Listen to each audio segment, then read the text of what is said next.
Bonjour tout le monde et bienvenue à cette nouvelle vidéo, cette fois-ci consacrée à une comparaison entre HMAX de Hamilton versus ZWP de BMO.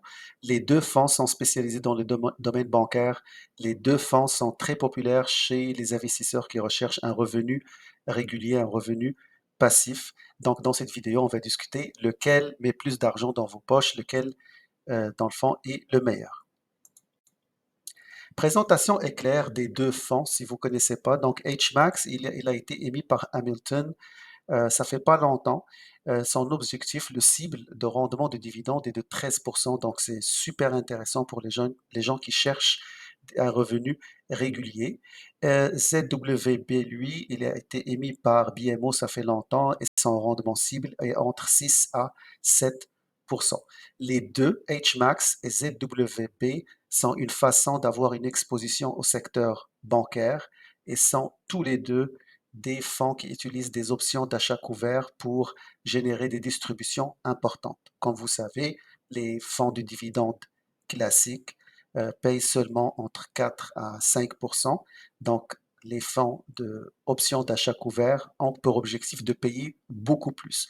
Mais on remarque ici que HMAX paye presque le double de ZWB. Je vais expliquer dans la vidéo comment il arrive à le faire. Les deux fonds utilisent les options d'achat couvert, comme j'ai dit, et les deux fonds appliquent cette stratégie sur seulement 50% du portefeuille. L'autre 50%, elle est intacte. C'est des banques qui vont payer des dividendes, puis that's it. Là, ils vont pas, le gestionnaire du fonds ne va pas utiliser des stratégies particulières, mais 50% du portefeuille, il va utiliser les options d'achat couvert pour aller augmenter les distributions qu'il va verser.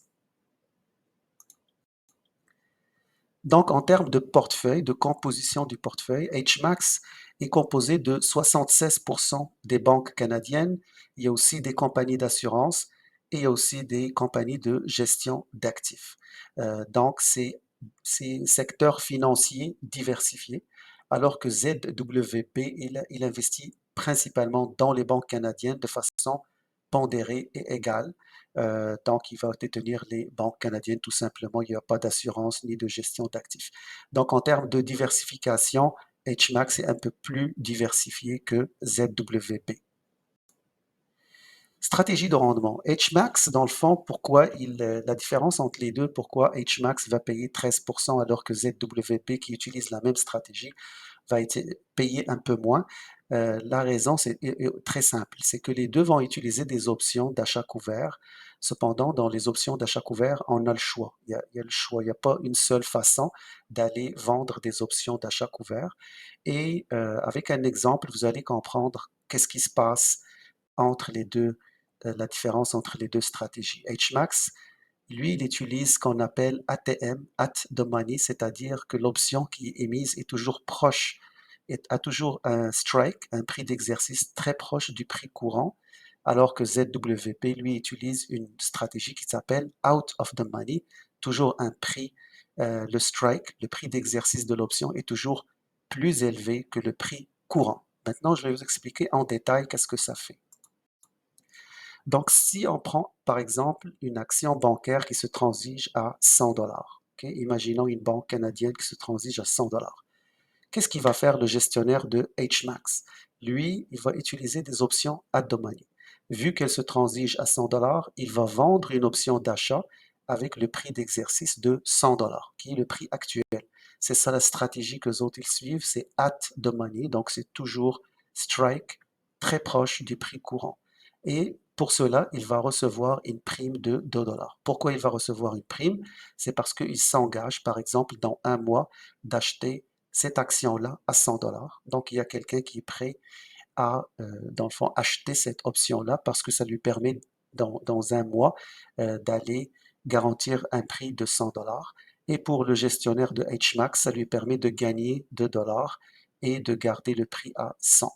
Donc, c'est comme s'il laisse tomber la croissance future. Donc, si, par exemple, l'action de cette banque-là, dans un mois, elle a atteint 110 dollars, le FNP, HMAX, est obligé de, dans le fond, euh, là, j'ai dit HMAX, mais tu sais, il y a d'autres, ils ont une façon de fermer l'option et tout, là, mais on va supposer qu'il va, il va être obligé d'exercer, c'est-à-dire de vendre à 100 dollars. Donc, il va rater le gain de 10 parce qu'elle était rendue à 110. On va perdre le 10 dollars, mais on garde 2 dollars de prime. Donc, vous comprenez, son objectif à lui, c'est maximiser la prime. Lui, il veut plus de revenus immédiats, une prime élevée. Donc, alors que l'inconvénient, c'est que moins de potentiel de croissance. Dans ce scénario, l'action s'est appréciée de 10 dollars, on ne va pas bénéficier de ça. On va être capé à 100 pièces, puis on va recevoir une prime de 2 dollars. Donc, c'est ça l'objectif d'émettre des options at the money, si on est vraiment très conservateur. Donc, si l'action s'apprécie, on rate malheureusement l'appréciation. Si l'action baisse, par exemple, ben on est mieux que quelqu'un qui a juste détenu l'action. Donc, c'est une arme à double tranchant, disons. Donc, dans un marché aussi, comme vous remarquez, vous allez perdre la hausse ici, mais vous allez avoir une prime de 2 dollars. Pour le gestionnaire de ZWB, lui, il va émettre une option out of the money. Ça veut dire que lui, son prix d'exercice, il va dire, la banque se transige à 100 dollars, je vais émettre une option pour un prix d'exercice de 105, c'est-à-dire je suis prêt à la vendre pour 105 dollars dans un mois. Et pour cela, il va recevoir une prime de seulement 1 dollar. OK? C'est normal, euh, il, il est prêt à vendre pour 105. S'il était prêt à vendre pour 100 dollars, on va lui donner une prime plus élevée, mais pour 105, il va recevoir une prime plus basse. Maintenant, pour le retourner au même exemple, si l'action monte à 110, il garde la croissance jusqu'à 105. Donc, il perd 5 dollars par rapport aux 110, mais il a, il a sauvegardé, il a sécurisé à travers le prix d'exercice un petit gain de 5 dollars plus sa prime de 1 dollar. Donc, comme on peut voir, dans un marché haussier, ZWB va préserver la croissance et verser un peu de revenus. HMAX va sacrifier la croissance et verser plus de revenus. Donc, c'est un peu ça. Donc, ZW, c'est plus de potentiel de croissance, prime, c'est-à-dire distribution moins élevée, donc moins de revenus immédiats. En conclusion, quel investisseur pour chaque fonds?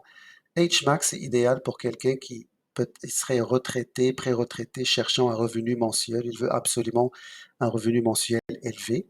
Un investisseur qui privilégie plus le cash flow immédiat, le flux de trésorerie immédiat. Là, il veut être payé à chaque mois, par exemple 10, 11, ou ceux qui acceptent de sacrifier une partie de la croissance pour maximiser le revenu. ZWB est plus pour un investisseur à moyen long terme qui veut un revenu, mais pas, il veut pas sacrifier la croissance pour autant. Il veut avoir un peu de croissance et du revenu. Donc, bien évidemment, il y a aussi plein de monde qui questionne un peu les fonds qui utilisent at the money. Il y a même des fonds qui vont utiliser des options encore plus agressives que at the money, qui disent, ben, tant qu'à sacrifier la croissance, ben, je pourrais juste vendre une partie de mon fonds pour aller chercher l'extra de revenus. C'est aussi une façon de voir. Par exemple, détenir ZWB et tout simplement vendre une petite partie. Comme ça, on atteint le 10% de rendement à chaque mois. Au lieu d'investir, par exemple, dans un fonds qui verse, comme le cas de HMAX, 13 à 11%. Mais ça dépend vraiment de l'objectif de chacun parce que HMAX, lui, il utilise cette stratégie seulement sur 50%.